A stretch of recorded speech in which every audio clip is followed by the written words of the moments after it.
Hello again, everybody. This is Joe Larson, and you're watching the 5 Off, 5 On Racing Show. As you can see, the group that I had with us in last week's show is still here. So I think I explained last week how we're going to do so. Roger, thank you. George, thank you. Bobby, thank you. Part 2 of the anniversary show. I think it'll be a little more, I won't get like teary-eyed with this one like I did the last one. Thanks for bailing me out there. No problem. Anyway, so, while we're in the break room having some snacks and whatnot, we were talking about some of the old days. And we talked about Cookie Visconti. Yep. We talked about Cookie. I had the opportunity to interview him at the Himes Museum at the reunion that Marty Himes has every year. And soft-spoken guy. And the guy, he was a driver. Yeah. He could make it happen. The old Amsoil car, He won like 220 features. Yeah. When I asked him, it was funny. He goes, I said, how many features do you? He goes, I don't know, most of them. That was his answer. That was a tough group to race with, too. I'll tell you what, you go back to the mid-'60s, from like 65 to the mid-'70s, it was tough. We were talking about that in the last episode. It was a whole, sometimes making the show was like a win back in the day. I joke around with people, and back in my Ice Speedway, attempt at being a figure-8 driver, we had, 60 cars or something. I started 33rd in a Consi and had taken 2. Yep. And my friend says to me, why are you going to bother? I said, because I came here to race. It's fun. Hey, yeah, exactly. My first ice-up race was, I think, 1971 or 1972. They had about 30 modifieds and 120 figure-8 cars that night. Yeah. They used to have Lawrence Wreckers. Remember Lawrence Wreckers? Yeah. That no cautions during the heats for the figure-8s. If you crashed, unless you were on fire or upside down, you sat there, just like the Enduros today. Yeah. And when those races were over, about 6 or 7 of those Lawrence Wreckers would come flying out of the pits, grab them all, drag them out. By the time they got them into the pits, the next race was ready to roll. Ready to roll. It's funny you bring up Johnny Lawrence and his crew, because I saw on social media today that Johnny actually just passed away at the age of 88. Wow. And to this day, all he talked about were those towing days at Ice Speedway. Yeah. And those figure-8 consies Joe was talking about. I mean, I remember Richie Thorben, he owned the consies, but he could never go anywhere in the feature. Yeah. Because, if you qualified through the consi, you were starting, I think they started 24. We started 24 back then. Back then on a 1/5 of a mile figure-8 course. And the action, you didn't know where to look as a fan. I mean, it was everywhere. The action was everywhere. Sammy Atkins and Bobby Lane. That was as a kid, it was it was Charlie and Jimi Hendrickson in the modifieds, and Bobby Lane and Sammy Atkins in the figure-8s. Every week, with all the cars that showed up, they always qualified. At Freeport, the rivalry was with Paul Morceri.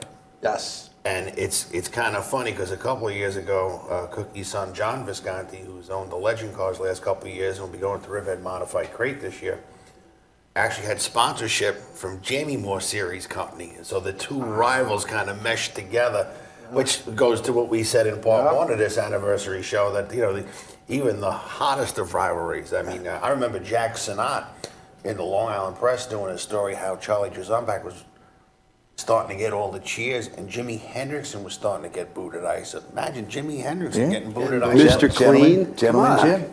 Yeah. Gentleman Jim. Wow. And, it's neat with social media these days. I've become friends with some of their kids. Yeah. Marty Mangles. Remember Marty? Marty, his daughters met her through Facebook. She's a regular at Daytona 500 party. Yeah. Steve Alpert and I hold, And it's neat to all these years later to kind of like almost come full circle, meeting family members and telling stories and just how excited they are to hear that you remember their dad or you remember their grandfather. I was saying the first race that I sat in the pits at Ice Slip, I sat in the front row of the pit grandstands, which you were like right up against the fence. And they're coming right at you. Yep. Yeah. Coming right at you. The first night, there was 2 things I always remember.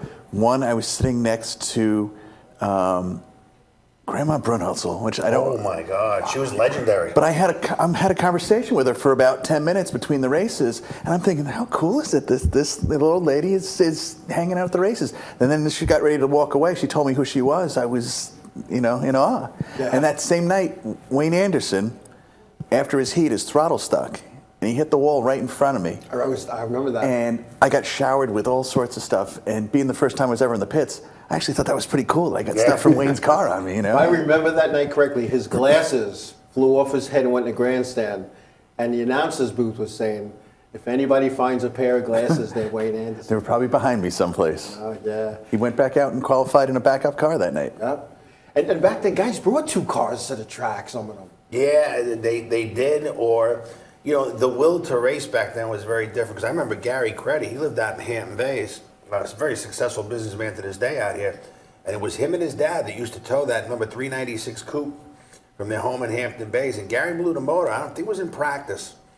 And the father, along with somebody else, they started trekking out to Hampton Bays while Gary and one other guy started taking the motor out of the car. They get the car ready for the concert. I can't recall if Gary made the feature or not, but they got the car ready for the. Today you blow a motor. Most guys are putting it in a trailer and going home. Yeah. Oh, yeah. Yeah. And that stands to explain the cost of racing today as opposed to what it was years ago, even though it's all relative. But it's easier. You can come up with $5 or $6 grand if you had Yeah. to, but you can't come up with 50 or 60,000 for these motors today. It was the influx of the aftermarket stuff. Yes. These are over-the-counter race cars now. Yeah. I remember Kenny Caravan wrecked the figure 8 car at Ice about on a Wednesday night, because they had the Wednesday night shows in July and August. Sure. And he wrecked the figure 8 car on a Wednesday night, and they built in 18 hours a brand new car for Saturday night. Yeah. Well, many times you see a figure 8 guy at driver islip blow an engine on Saturday, and the note in the racing paper the following week was they went to the junkyard, grabbed a new motor, we're all set to go. That's it. The late Chris Young, when he was a figure 8 stand-out champion. One year he won every single qualifying event he entered, from the back of the pack with the handicap. And I was a new guy coming in, so I'm going to reach out to people who are going to help me. And I went to Chris Young. He gave me a book and showed me what was stock in all the Ford cars, what rear, what gears, what front end parts to use. And it was a book that he put together. And up until recently, I still had that book. It was just incredible, the stuff that, I found. Like, we ran 411 rears back then. The Ford LTD station wagon came stock with a 411 rear. Well, nobody can speak to it better than Roger, because you started racing 79, right? Yeah. The evolution of the cars, the over-the-counter cars, and the expenses thereof. My first car was an old figure 8 car. A guy named Johnny Hartman used to drive the 181. And it sat out in the field in Riverhead for I don't know how many years, and I kept driving by it. One day I just stopped and asked, and I bought that car for $150. Wow. Thought I was going to turn the world on fire. That's a tire these days. I remember that car that sat out in front of the farm for a long time. The weeds kept getting bigger and bigger around it. Yeah. I bought that car. I got a motor from the junkyard in Freeport because I worked for a company right next to the Speedway. So I'd watch practice, and I went to the junkyard, bought myself a 327, put it together, thought I was going to be great. And they ran 2 races that year at Riverhead just to keep the license alive. Yes. And they combined if I'm still alive, they combined the Grand Ams and the Bombers all together. And I got my ass whooped pretty good. I said, I don't think I want to do this. The first time I drove a figure 8 car, I had to start in the back. It was a heat race, so I'm starting like 15th or 16th or something. And we're going, and I still wasn't good with shifting in the clutch and stuff. And I'm going what I think is faster than the speed of light. The fans, every time I did that, did like a blur. And all of a sudden, remember Chris Young's motor had a distinct sound to it. And I hear it, and there's Ray Morton, and he's giving me to get out of the way to move over flag. So I duck down, and there goes Chris Young, Ernie Main, RJ Fabio, and they're passing me like I stopped at the drive-thru. I'm like, I thought they're the fastest guys. Then the rest of the field went by. And a couple of laps later, we did it again. So this 10-lap race, I was like 4 laps down, and the sweat's pouring off me. I thought I was going 100 million miles an hour. My friends were laughing at me. Said you were putting, you were just putting around. But it felt so fast. What are you going to do? The good old days. The good old days. I can tell you some stories. Anyway, some news that I want to talk about in the racing world. Some of the stuff, I got to put my little cheaters on to do that. NASCAR racer Derek White turned himself into authorities last week, I guess, or a week or so ago, after learning there was a warrant for his arrest.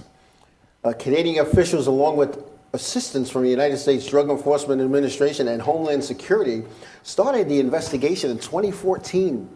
White from Quebec became the first Native American driver in a Sprint Cup Series when he raced at New Hampshire Motor Speedway last July, finishing 39th. He also made 22 Xfinity starts from 2012 to 2016, and he also had 6 Campbell World Truck Series events. White and others transported shipments of tobacco leaves from North Carolina to Canada and used the profits to purchase cocaine, and also had overseas bank accounts with 7 different charges attached to them. He had 3 counts of conspiracy to commit fraud, 3 counts of fraud towards the government, and 1 count of profiteering as a criminal organization. Items that they seized from him after he turned himself in was 1,800 pounds of cocaine, 46 pounds of methamphetamines, 35 pounds of cannabis, and 100 grams of fentanyl. They found another $1.5 million in Canadian money and more than $3 million US. This doesn't look good for NASCAR because they jumped all over that, the news media. Well, yeah, but he was a partial racer at best. Right. So, that is what it is. And I hope he has a good lawyer. Yeah, he's looking at some serious time, this guy. He may not be racing again anytime soon. I'm thinking. And then even in the work release program, they don't let you go racing. Yeah, he's done with NASCAR forever. Maybe he can go into politics then. Yeah, there you go. It's not that it's funny, but illegal drugs in our business is kind of big, and it's kind of blind eye is taken to it. Not only in the local levels, but in the higher levels too. I mean, how many guys in NASCAR that they fail that little test and they give you the bottle and they blame it on other things? Well, I mean, it goes to. I think it transcends all sports actually because. Major League Baseball, one of the Mets relievers, and I'm not big on following names, but he struck out for the 3rd time with a drug test, but he's taking stuff that he claims he didn't know was on the banned substance list. So, you're taking guys who, in baseball especially, where you don't have to go to college to play it and become successful in the pros, listen, they're not reading what's in the rule book, or again, they're not reading between the lines, and they get caught taking stuff that they thought was okay to take, and at the end of the day, it's not. I mean, I'm going to say that NASCAR and all levels of racing have been pretty clean. They've been, when you think about how many people make up the NASCAR world and how few stories of this nature you read, this guy, he's an anomaly, really. I mean, he was a criminal and went racing. He's not a racer that turned into a criminal. You're right. And that's just what. And of course, he's innocent until proven guilty. So let's be clear about that. But it looks like the deck is stacked against him quite a bit there. Yep. But when I look at the other professional sports, I think NASCAR is doing pretty good. They are, and I'll tell you what. As an employee for NASCAR for all those years, they constantly came up to us, not only as officials, but drivers and crew guys, and handed you the cup and said, "Let's go for a walk." And it was no warning, they had a meeting, last night, they listened, this is what they're doing. And one person, they did like 3 days in a row, like trying to catch them, I guess, so to speak. But they watched that big time. And I guess you have to, I mean, you wouldn't want some guy that's like blown out of his brains driving alongside. No, we've had some interesting people at times racing against them. Maybe they weren't doing drugs, but they were doing other things. Yeah. Or consuming other things before they got in the car. Yeah. I've been to pit meetings at tracks off Long Island where the first announcement is, hey, if you guys are going to drink tonight, please wait until the features are over. Even announcing that last week we caught a guy in one of the heats who had had a few cocktails before he got in his car. Yeah. So it does happen, and they do police it. But it's just like the rest of the population.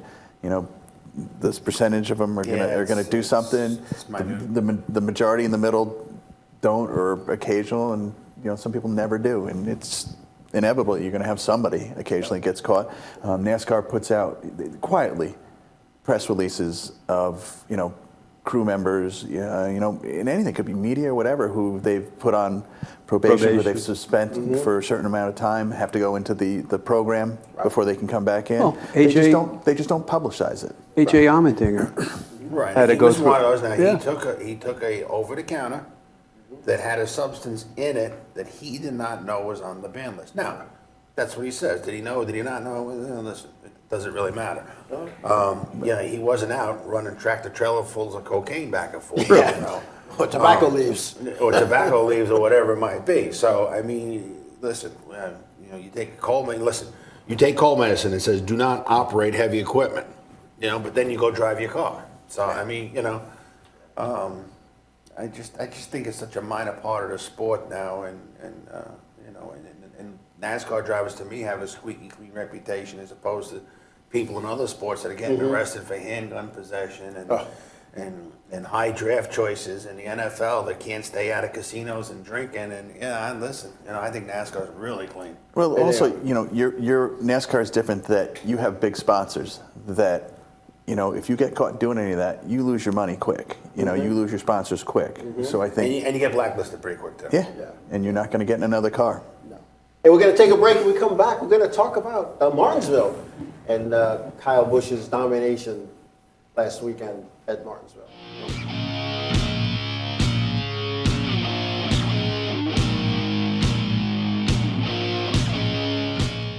Hey, this is Chris Les Jake, and if Inravio.com spots you at an event wearing this bracelet, they will give you $100.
Village Music Shop of Mastic.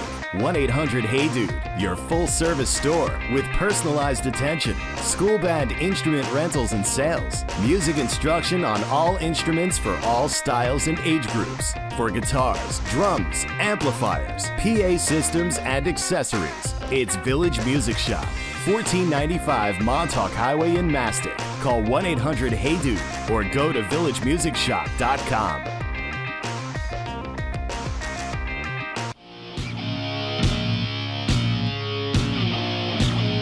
And part of my race car this year will have a...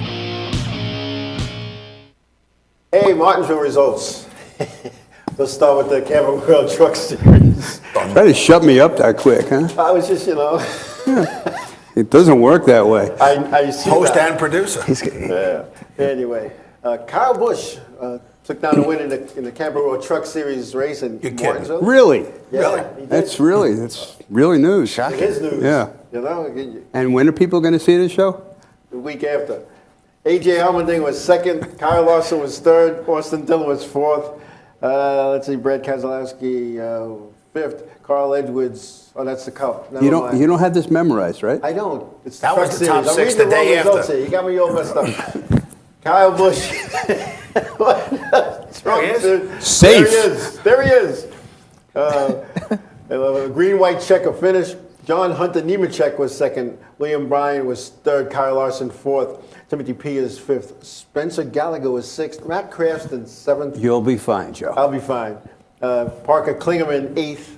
Cameron Haley ninth. Enrico Abreu 10th. And Ben Rhodes had the pole. He finished 16th. On the Sprint Cup Series side, Kyle Busch won in the Sprint Cup as well with A.J. Allmendinger. We were talking about him on the break. Second, Kyle Larson third, Austin Dillon fourth, Brad Keselowski fifth, Carl Edwards sixth, Brian Vickers was seventh, Paul Menard eighth, Jimmy Johnson 9th, Ryan Newman 10th, and Jamie McMurray from the pole finished 23rd. Tony Stewart, a little update on Tony.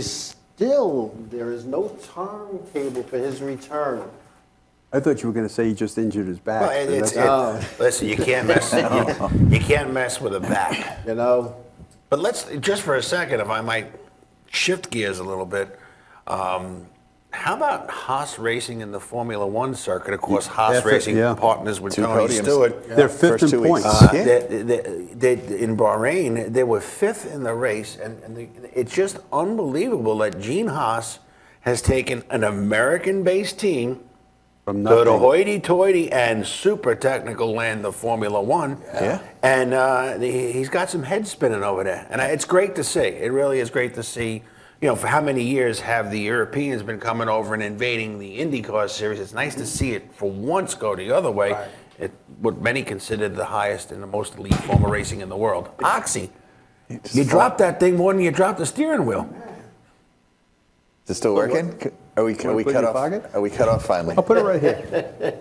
You know, it's funny. I watched the movie a couple of years ago, Driven. Yep. About Formula One racing. One of the best racing movies I ever saw. And the behind the scenes of that, I mean, these guys were like movie stars. Well, they were. Yeah. Their salaries are quite enormous. I don't know if you're aware. Some of them make upwards of 75, 80 million a year. A year. Yeah. And they don't even race that much. They don't have most of it. A lot of it's off the track too. Yes. Just like it's a Earnhardt.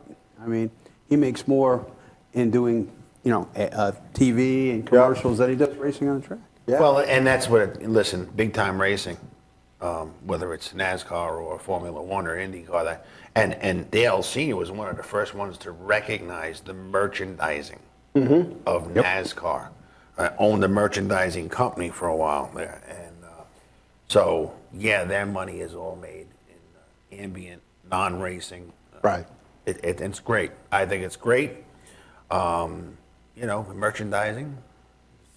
Where's that? The promoters of the U.S. Grand Prix must be happy as can be because that's going to sell some tickets for them. Yeah, Absolutely. Listen, it's going to help Formula One. Absolutely. Anyway, I don't want to get too wrapped up in Formula But One. when you look at that, and you look at, like you said, the merchandising that came in, and Richard Petty was actually the first, and it didn't work because they did things a lot different at Petty Enterprises than the teams of today.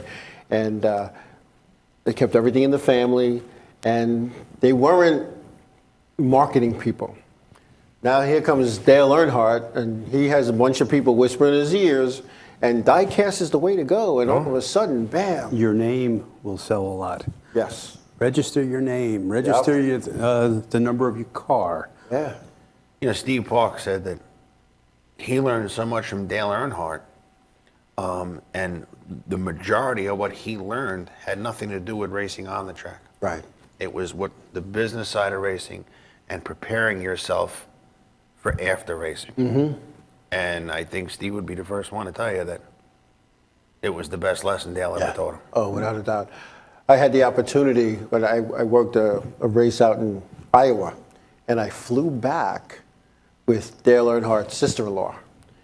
And I didn't know she was Dale Earnhardt's sister-in-law. She just started talking about her sister, my sister Teresa, and all of a sudden I was like, "You're Teresa's sister? That makes you Dale's sister-in-law?" Yes, it does. And she said that behind the scenes, their business is more thriving than the racing part of their business. Yeah. Years ago, we bought my oldest son Michael, who loves NASCAR, buys DVDs, videos, whatever he can, and we bought one that was basically about an hour. It just showed Dale Earnhardt Jr.'s life beyond the race. And to this day, it amazes me that he even has any energy to race with what he does during the week. Yeah. He flies from one city to the next for sponsors, for charity functions. I mean, he never stops moving. Yeah. And that's what they do. When they sign on, there you go. And that's why, I think that's why one of the reasons, one of many, why Michael Waltrip Racing didn't make it. Because he was, again, trying to do everything. And he should have stepped back as a driver a long time ago and ran the business, the behind-the-scenes business. And It didn't happen. It didn't happen. You got to keep sponsors happy. You got to show your face. You got to do that PR stuff. That's important. Well, he also spread himself thin by just if he wasn't in the car, he was in the booth the Right. same weekend. So But I mean, he did keep his sponsors happy. Think about the commercials he's done for his Yeah. sponsors. Yes. And which he's still doing. Yes. yeah, he's very successful. He was a sponsor's dream. You know, maybe he and Rob Kaufman didn't get didn't work well together. Right. Maybe they made some decisions that weren't quite right. But again, Maybe he put too much sponsors trust lo- in a Rob Kaufman. Yeah. You know, I don't know if you read that book by Michael Waltrip, In the Blink of an Eye, and he talks about how Kaufman got involved with Michael Waltrip Racing. He was actually a friend of his ex-wife's. And, Buffy? Yeah. And the question, I guess discussion was, do we close the doors or do we borrow some money from Michael Kaufman? And when he came with the money and he said, all right, but I'm going to be this and this, but I'm going to be behind the scenes. You're still going to run everything. And it just wasn't working out. They had one good season and that was it. Well, Rob Kaufman's the one who put the whole charter thing together now Yep. for the Yes. for Cup. Let's talk about a success story in Sprint Cup from Long Island and Tommy Baldwin race. Tommy Baldwin. I tell you what, if grit and determination are going to get you where you need to be, TBR Racing will get there. It may not happen quite as fast as all of us who root for him would like to see. He's got a plan, and does. you know, I think he saw this charter system coming. And that's why there might have been some races in the last 2 years. He raced that he probably should have stayed home on a business level, but he saw this coming and It's he gonna pay off for him. postured himself in a very good way, and he just never forgets this island. Oh, no, never. I was No, gonna say, he doesn't. He's still He attached helps to out a it. lot of people behind the scenes Yes. that you don't even hear about. Yep. Yeah. And you know, Tommy Baldwin Jr., Steve Park that I mentioned before. Let's talk about what Long Island Racing, Riverhead Raceway, Isom Speedway, Freeport Stadium. Think about the talent that is in the Sprint Cup garages At every level. and A lot of race them from shops. the island. Every level. Mike Wheeler. Mike Wheeler. Started on your race car, wins the Daytona 500. A kid from Southold. His family has a repair shop in Southold. Frank Bonsignor, former starter at Riverhead Raceway, tire specialist for Ganassi Right Racing. front tire. Freddie Kraft. Freddie Kraft, former figure eight driver who spent more time on the backstretch than he did on a figure eight course, but one of the preeminent spotters in the Mike Kalanoff used to be sitting alongside of me. Not only just a successful Daytona 500 and Sprint Cup champion winning spotter, but a very successful entrepreneur in that world. Bobby Sater, Tommy Ryan, building race cars for Henrik Racing. The Brunhutzel Jack. The Brunhutzel Jacks. Eddie DeHunt. Eddie DeHunt, spotter for how many years? Carl Miller. With Jeff Gordon. Carl Miller, Hillman Brothers spotter for Reed Sorensen when they can run. And I know we're missing a few, but the talent pool from this island, which is 120 miles long and 20 miles wide, you think about it. Look at the Dillners. The Dillner brothers, and there's another great example, Yeah. right? Yep. I mean, Bob Dillner and Speed 51, and Matt Dillner, the cameraman for Fox, and just such a creative guy. It just, again, that's the part of the business that I kind of sour on, because I think Bob Dillner had as much to offer as some of these other guys on TV, Yeah. but. I guess he was just getting up there, and they bring in a couple of young ladies, and it's part of the business. I mean, it's whether you're working for the local news outlet or NASCAR and Fox. ESPN had a female announcer for the Met game last night. Yes, Yeah, no. and she's very good, by the way. I don't know her name, but she. The talent pool that has grown from the Long Absolutely. Island short tracks, something to be very, very proud of. Absolutely. And where's the next one coming from? Right. And there will be. I mean, Does anybody have an opinion on that? I mean, at Riverhead Raceway, on either side of the pit wall, where's that next driver? Where's that next fabricator? There's one driver that should be out there now if he played his cards right, who's still racing at Riverhead, who's a fantastic driver. That's Tommy Rogers. Tommy Rogers. And Tommy Rogers could do it on either side of the pit wall, because obviously as a driver, that ship has sailed in the highest levels in NASCAR. for Tommy, Unfortunately. okay, but fat setup. I mean, he could set up a blunderbuss car. Yeah. I mean, and that takes a lot. I know that firsthand. We're going to take a break. When we come back, we'll finish this discussion. Long Island is moving up big when we come back.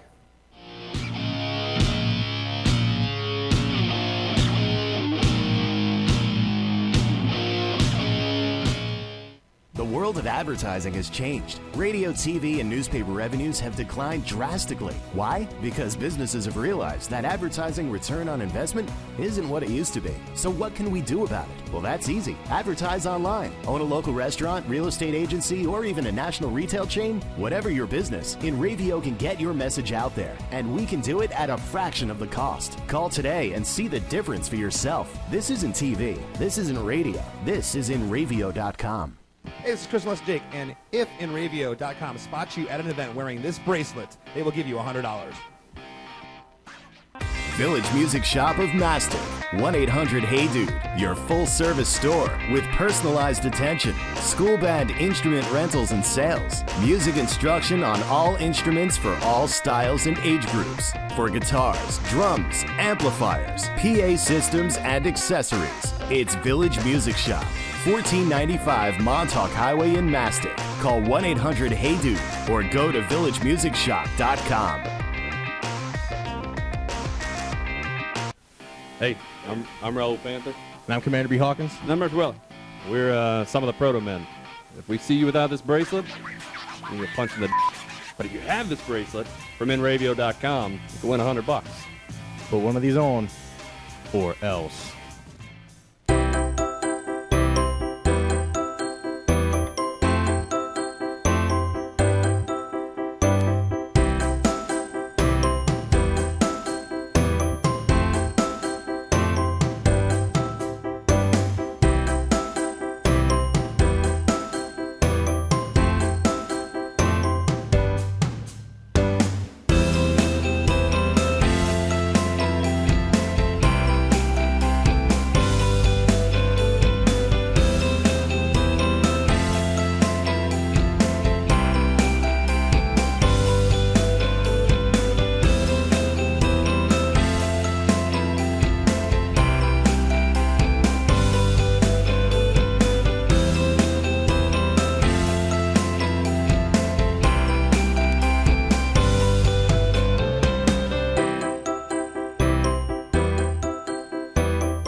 Hit him again. Safe. Can I talk now? Come on. You're no fun. You crack me Is this Comedy Central? up. Yeah, really. Safe. I got you out of the green room. I got you like in a real The green set. room's right there. Right Come next on. to us. It's yellow. And a cake, too. Yeah, I know. Was you- Is it real? You know, Yeah. you couldn't even get a current sprint car. That's car. Look at it. But he worked for UPS for a long time, so. UPS, is that why you have it?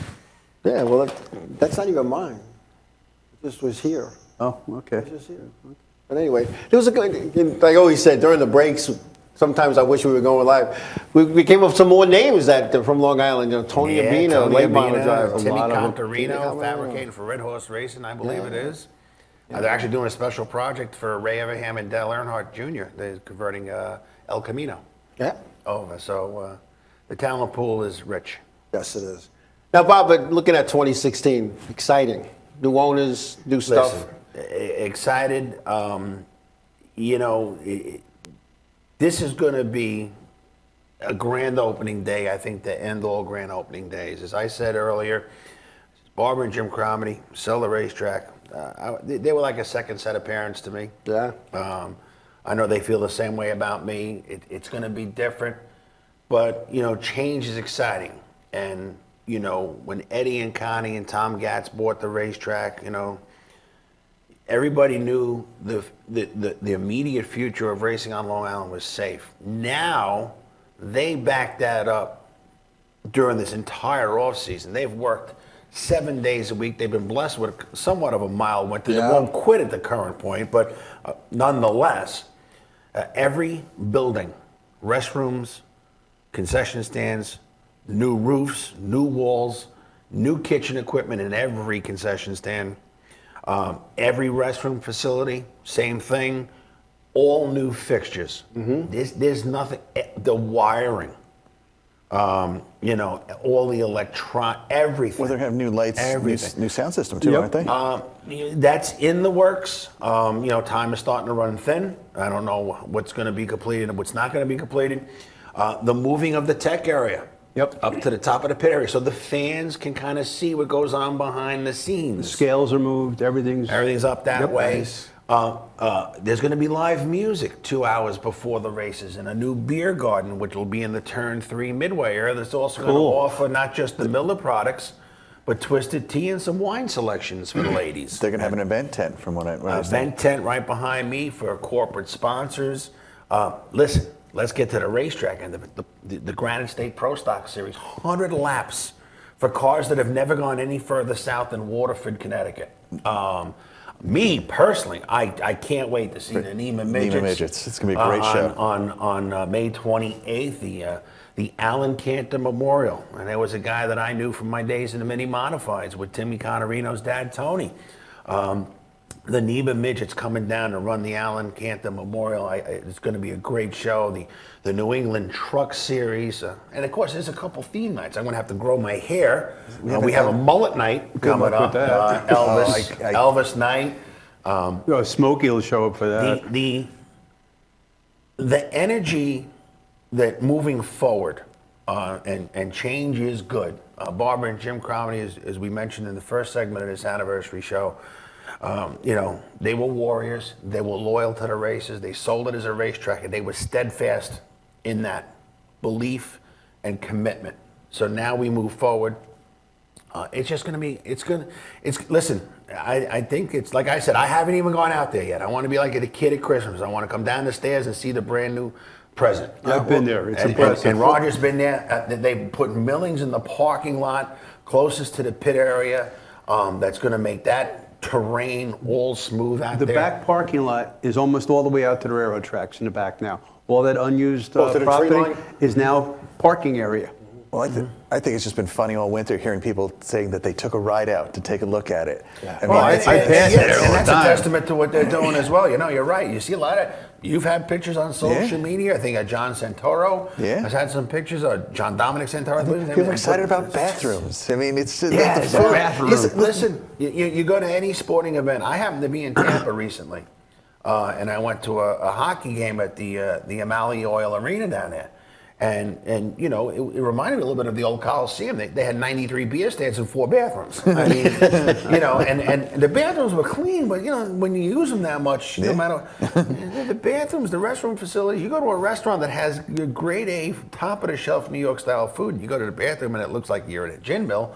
You're probably not going to go back. So, listen, the fan amenities, the fans, the guests, whatever you want to call them, they're the most important part of what goes on. Listen, the fact that they're doing fireworks on top of everything opening night. Yeah, it was a celebration of a new It's going era. to pack the place. I mean, and just for all the people that are coming in, it could be even for the first time to see this is Riverhead Raceway, in all its glory. It's going to bode well for the rest of the season. It's going to bring people back every week. They have a pack the track night. Bob, That's going to bring in new people. Do you think Barbara and Jim are going to come out for opening night?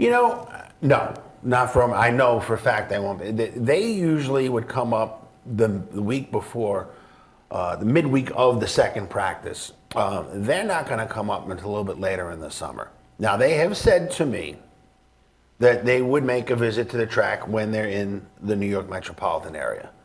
I know them a long time. I 50% believe that. The other 50% of me says that it might just be a little too difficult for them. I can understand that. If you sell a restaurant and the new owner goes in and he makes all these changes, you may not want to go into that restaurant. I've noticed on social media that Barbara Cromedy is quite active on Facebook. Well, she never really had the time to grasp the Facebook concept. Well, now she does. I know. She's answered some of my things, and that surprised me. And she's very, listen, like a proud mama bear. She's very happy, as is Jim, but Barbara's the one in the forefront. she's very happy to see what Eddie and Connie Partridge and Tom Gatz and John Elwood are doing with this facility, because this is what they wanted. This is why they held on to sell it to somebody as a racetrack. And not only did they complete that mission, but they're selling it to somebody who's just going to make it better and better and better, Right. which is really icing on the cake. I mean, it's the truth. Hey, we got to take a break. We got to get those commercials in. When we come back, we'll be wrapping up our discussion and our anniversary show here at the 505 Anniversary Show.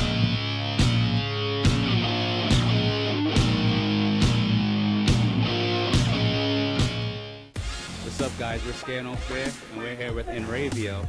If they catch you at a show with one of these bracelets, you will win $100.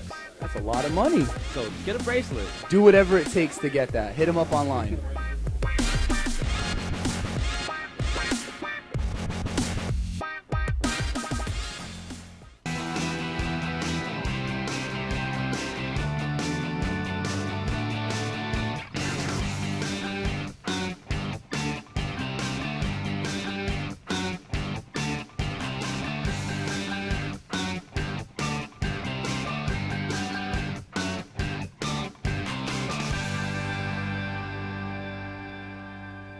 The world of advertising has changed. Radio, TV, and newspaper revenues have declined drastically. Why? Because businesses have realized that advertising return on investment isn't what it used to be. So what can we do about it? Well, that's easy. Advertise online. Own a local restaurant, real estate agency, or even a national retail chain? Whatever your business, Inravio can get your message out there. And we can do it at a fraction of the cost. Call today and see the difference for yourself. This isn't TV. This isn't radio. This is Inravio.com.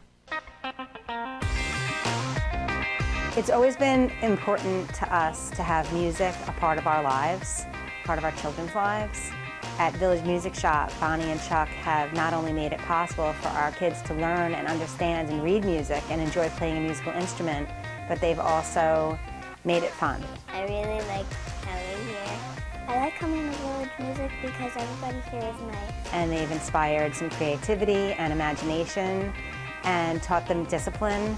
And along the way, they've gotten some self-confidence, really been like a part of our family.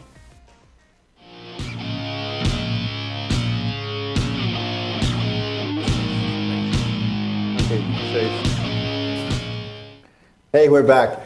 I've always said this. Really? In between breaks, yeah.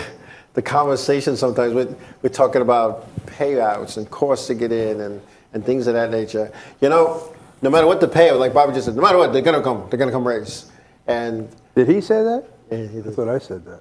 I think you both said. Well, I can confirm it because I Yeah. did a show at New Egypt with the mini modifieds one Sunday afternoon, and Jimmy Garback had about 3 people in the grandstands. They were all from Fort Dix, the Army base down the street. And he said, "Look, guys," I says, "the pits paid the insurance, this, that, the other thing. I have no purse money to pay you." And Glenn Fitzgerald, who's one of the greatest dirt sprint car drivers down that way for many, many years, looked up and Jimmy says, "You got a trophy?" Jimmy says, "Yeah, I got a trophy." Glenn goes, "Got a case of beer?" Jimmy goes, "Oh, I got that." He goes, "We're racing." Yeah. I was in, what was it? Bethel Motor Speedway when it was White Lake back in 98. Yeah. We go up there, Great and it was place. basically a run with your brung, whether you I have remember a those. late model, modified, whatever. Figure 8 cars Figure all 8 running car. against each so other. we go up there. It's 2,000 to win. That's what the ad said, 2,000 to win, everything, 2,000 to win. So I go up there and I go, "Hey, I'm the chief steward at Riverhead. I got about 9 cars here, so here's $100 for the first Riverhead car across the line." You would have thought I paid the whole purse. They brought me up at the driver's meeting. They made me go in the announcer's booth. Every time I walked by, "That's the guy that put up the $100." And you ate it up, didn't you? At a race, yeah, I did. Now when the race ends, I think TK Tommy Kraft finished 4th. He was the first Riverhead guy. They tell me, "You need to sit at the payoff window. We don't know your guys." Okay, who's the first? I see it's TK. So, all right, fine. So I give him the 100, and he gets this big, thick envelope for 4th. He stuffs it in his pants. He goes, "Oh, God, I can't open this envelope now." It was $65 In singles. in singles. Kenny Hyde finished like 6th. The late Kenny Hyde, he didn't even get $50. He went screaming, goes, "I can't even get home with this money." But it was 2,000 to win. And that's all that mattered. And the guy that won got his 2,000, and everybody else walked home with, $500 from 5th or from 6th on down was like nothing. You know, it was like almost like a blunderbuss payoff. That's a dirt track thing where they top load the Yes. purse, and the back of the purse is tough. But A big modified race Well, that they pays top load the $5,000. purse. They were top loading the purse at Riverhead too. I mean, you know, well, we tried that with the modifieds. We paid them $2,000 to win, and then all of a sudden the guys who were finishing 9th and 10th didn't like that, so we went back to the old way. Yeah. But two things you could talk about in auto racing. They were talking about it in the 50s. Here we are in 2016 talking about it, and when somebody else is sitting here and doing the 25th 100th anniversary show, they'll be talking about it then in racing, or tires and purses. You want me to tell you about tires and purses? No, I don't want you to talk about tires. I don't want to get you off on a tangent because there's not that much time left We'd here have to anyway. go to a third show for that. Yeah. Third anniversary show. But listen, and I love the saying when they introduce a new division. I don't care if it's here or the Mocatec Speedway in Pennsylvania. Yeah. It's going to be affordable racing. Those two words don't go They together. don't go together. They don't. Just like when the late models were street stocks, they made them late models and it doubled the cost of the car. Yeah, I was never for that. Roger and I have had that conversation. We'll let that ride for Oh, you. that'd be a good conversation for the whole show. You It kidding would me? be. Yeah. It would be. I'm showing the cost of racing. No. And you know, like you said, it's all going to be new, and there's going to be growing pains. There's no question about it. But Joe, you've seen it yourself, because if you save them money on cars and you actually do make a cost-effective division, they go out and buy a $100,000 hauler. Exactly. Well, that's Guy with the biggest toys in the pits wins. That's their choice, though. But when you don't have a choice, You are not an exception to the rule, but And the guy that lives the closest has the biggest hauler in the pits. is that amazing? Has a zip code all of its own. talking about Bugatti. And No. Sabiendo. Oh, Bugatti. Yeah, no, it's not one particular guy. There's a couple of them. Listen, I knew it was out of control when the first blunderbuss came down the road with an enclosed trailer. I wasn't the first. No, you weren't the first. You were close to it. Hey, having a trailer. I remember when that was a big thing instead of flat towing. Flat Flat towing. towing. Put the lights I on towed the the trunk. first time with a chain to the track. Listen, I actually started racing 2 years before you did. I did a demolition derby in 1977, right after I graduated high school. You look anything but the demolition derby type. Yeah. I bought a 62 Valiant off of a boss of mine for $25. Slant 6. Kept it in the farm fields all summer, and they had the first Labor Day weekend show. I'm like, I'm doing this. And we flat towed it from Orient Point, where I lived at the time, with a rope. But halfway to Riverhead, he ran over the rope and snapped it. So the rest of the way, he just drove behind me really close with the rope dragging on the ground. Was that you and Peconic doing that? Yeah. Now, there was a guy who raced Dyson Speedway for a very long time in both figure eights and modifieds, the late Al Worth. Yeah. He flat towed, but he just never used the car in front. He just drove around the corner to the racetrack from 111. Yeah. But I remember, and Bobby got a kick out of this. My Uncle Johnny Kraft, we towed out to Riverhead. And it's one of my first times going. I'm going to go with him. My other uncle's going to go with whoever's helping us. And he had me, even though he had a tow truck, he still had me sit in the car in case something broke. All of a sudden, he's slowing down. We're in the middle lane. I'm like, why is he slowing down? He pulls over to the side. And he gets out and he's cursing and swearing and kicking and screaming. Uncle Johnny, what happened? Blew the motor in the truck. What are we going to do? What do you mean what we're going to do? You're going to steer the truck and I'm going to push it there with the stock car. That's what we did. That's what we did. Uncle Johnny Kraft. Yeah, I miss him. Some stories, that's a fourth show. But, Freddie Tusky, when he was coming out, I remember him coming out to Riverhead a couple of times. He had a problem, broke down in the expressway someplace around William Floyd. He loaded up all his stuff in the race car and he drove it from there on the expressway all the way out to And never got Riverhead. pulled over? No. Pretty amazing. No. The will to race. There was one guy who used to bring his car to Riverhead many, many years ago in the back of a dump truck. They used to back it up to the little hill in front of the track and drive it off onto 58 and then down the My pit road. favorite, though, is, and I saw it in New England back in the day with the minis, is the car and the school bus. Yes. I saw that at Lee. With Tommy Rogers, now, and his Keith rep the championship team. Yeah. The drivers, what you were talking about though, the drivers built that ramp area right by the entrance to the pits off of 58, and most of them backed up over there and unloaded. They built it once just so they could do that because they didn't have ramps. So they all took their trucks, their dump trucks or whatever they had, and they backed up there with their potato trucks and unloaded the cars and drove them down into the beds. That's amazing. Yeah. I mean, that was there till probably not 20 years ago. That was still there. Wow. Yeah. Listen, I still remember the old sign out front with the little coupe car.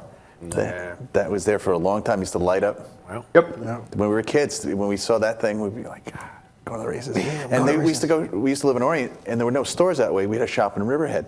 Well, my parents would always play this thing where we're going shopping in Riverhead, but they'd still take us to the races. Well, sometimes they wouldn't. They weren't going to the races, so we used to get mad because we were heading back before you could hear them. I mean, back in those days, they didn't have any mufflers. Pipes, you could hear them all the way to Cutchogue, you know? I could hear the cars in Brentwood from Iceland. When we had a lot of cars from out east, too. I mean, from Mattatuck all the way out, we had...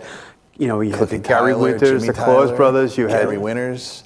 We had some great races. Joey Krukowski. Yeah. I worked with him at UPS, Joey. Good people. Great driver. Joe used to keep his car right down the street from my grandparents' house. Wow. Yeah. And back then when you were a kid, there was nothing like seeing that race car in the middle of the winter in somebody's garage. Yeah. Or the service station. Or the side of the house. Do you remember named Bugsy Godomsky? So the, where? No, but he was from Peconic. They had their farm, but he used to race, you know, the jalopies is when they called them then, and then the sportsman. He was great too. Well, they used to have Wheeler's Garage. Used to have two cars. They used to have a modified and a sportsman, the matching red cars with the Shell number, because that was a Shell station where they kept the cars. Well, the Wheeler brothers, you had more than one Wheeler racing then too. Yeah.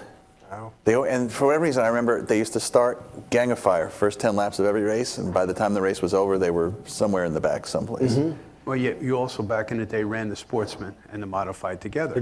You ran the sportsman in the first half, and the modifieds were in the back. So it was two races within one. Right. Whatever sportsman and whatever modified finished ahead of the rest of them were the winners. Yeah. Hey, you guys have been around a long time. In the modifieds, the X, what did that stand for? Anybody know? I don't know. Hey, listen. Like the X90, the X91, You the know, X3. I didn't understand why Bob Park was 19A. I never understood that. Bobby Holmberg was the 9A. I don't know what was the A. You know, Listen, they had the I AOK understand in when those they days. used to put Mississippi 7 New York. Mississippi Curtis. No, and I never asked. Yeah. I mean, some of them used to have the NYs, you knew, so the guys were traveling. They Same were shot. Traveling. You had the Ballantine, 3 rings. Yeah. That was a number. And, you know, and that's a lost thing in racing now. And in the short track, when we got all those scoreboards from the R.J. Reynolds Tobacco Company back in the day, we couldn't have the X's. We couldn't. Now with the transponders, I think we really should go back to that. My first number was 311 because I was with Bill Stockett. Bill Stockett. And Who Bob still O'Rourke- races at Wall Stadium. At Wall Stadium. Yeah. Bob O'Rourke calls me, and I'm a kid. First year, he goes, listen, next week, that better be 2 digits. I didn't know what he was talking about. I says, well, sir, what your number? We got a scoreboard, 2 digits. So there was 80 figure 8 cars. I go in the office, okay, what's available? Not much. And that's how I ended up with the 32. It was the first open number. That's how it was then, you know? I don't know. And how do people pick their car numbers? How'd you pick your car number? My first car number was actually 35, and because I had a football jersey. And no, I take it back. That was how I ended up with 39. I drove a taxi cab for a car service when I was from 18, put myself through college. And my number was 35, and that became my race car number. Hank Kramer had 35 at Islip. So when we combined racetracks owned by, either leased or owned by the Karamides, I had to switch. I had my football jersey from high school was 39. I said, okay, I got a shirt already, so now I'm 39. That's it. I picked the 37. Right, yeah, because you were 37. I was 37. Vinnie Minton was 37 too. My girls, the twins were born in March. Right. 3. Jessica was born July 7. Mm-hmm. And when I drove for Jordan Hands, I was there 38 one year because I bought the 18 and it was easy to make the 1 into a 3. And then when I drove for Sean Hansen, he wanted to turn our season around, which he did in a negative way, and we became the 83. Nice. Then I went back to the 37. So. I had the X83 Siebert. Charlie Siebert. Charlie Siebert. 83, yeah. It was a yellow coupe. Hell of a fabricator. Yeah. They had some beautiful cars then, really. Every car was different. Oh, There's some yeah. beautiful machines. Yeah, and it's as much as it's great, and it's cookie cutter now at all is. levels. Yeah. To You know, see a coach and a coupe and a Vega and a Pinto, and even like the first year Freeport went to Don't forget the NASCAR. Gremlins. They had the old Freeport modifieds versus the Islip and Riverhead modifieds, which are like a whole different thing. If you see the old videos and pictures, it looks like two whole groups of cars. You know, one from the early '60s and the other from the '70s. You know, it's just. Islip was at that in the mid '70s because the Pinto revolution came in, but some of the old guys still had the coupes and the coaches and. Yeah. And now you look at the late models; they all look like the same car. Yeah. The mods all look like the same car. See, with the late models, at least you see some different body styles. You can see a Pontiac from a Chevy. Right. You know. Not much of a difference. When it says Camaro on a modified and you're thinking, or Corvette, it doesn't only really the look roof. like You know what? maybe not even that. You Being know? a tech guy in a modified, the roof distinguished what the body style was in a modified. Because the side panels and the quarters and the rear deck They're all fabricated. were all the Well, same. there's a guy at Mahoning and I guess New Evergreen who races a car. It looks like it's got a station wagon body on it. That's Don Wagner. Don Wagner, I Up in love Mahoning. that car. It just stands out in a race because it's so different. Yeah. Hey, we're going to take a break. When we come back, we'll continue our discussions So we're on going to the say old days. goodbye. We come back. Oh, okay. Not yet. What do you do?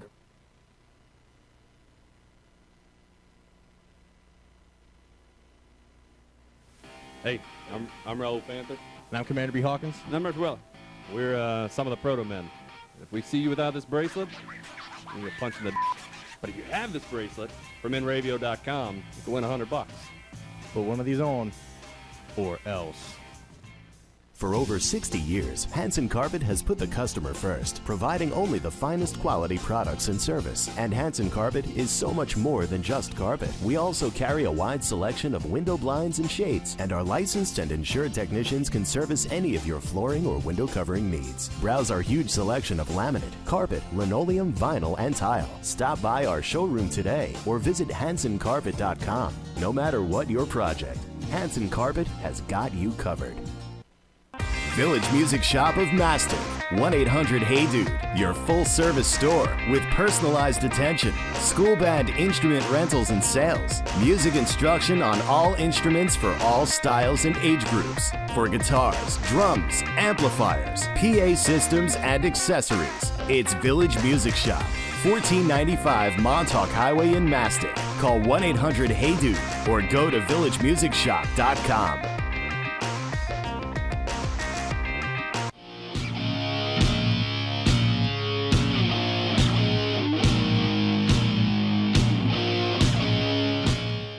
Hey, we're back. Hey, we got about 2 minutes left, so we're going to do a little quick 2-minute drill. Favorite track other than your local track? That's a hard one. I got a lot of them. Love Thompson, love Oswego, love Martinsville, you know. Best place you ever raced other than Riverhead? Hudson. Hudson, wow. Best track you ever announced at other than Riverhead? Oh, I'm going to go to what I said in segment 1, first show, Westboro. Westboro. Yeah, Fun place. Unique. it was. Seacock number 2, the Cement Palace. Seacock was a circle. And it had ramps to go through the figure eight. Pogo figure 8 races, they call it. Yeah. Did a mini Thompson, modified too. show there on a Sunday night, 10,000 people in a place. Yeah. Anyway, guys, I can't thank you enough for taking time out of your busy schedule. 2 shows in a row.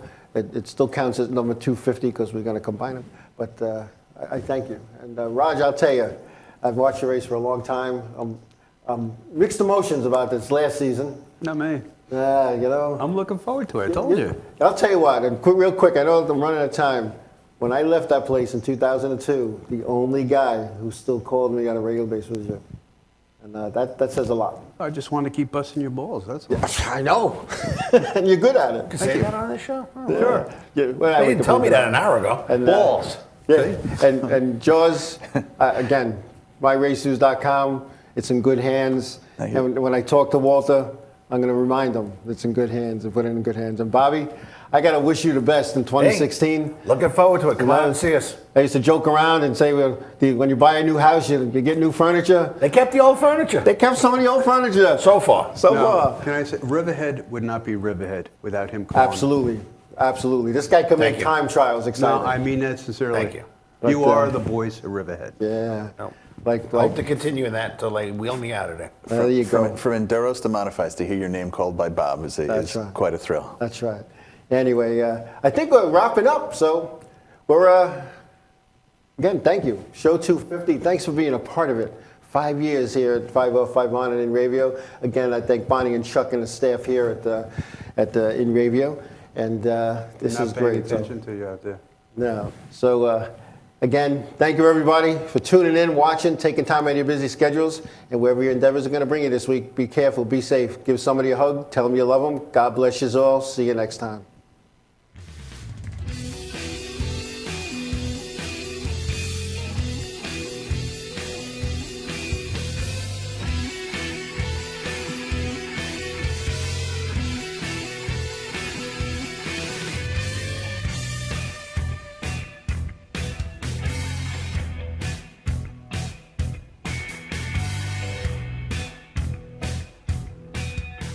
Inravio.com.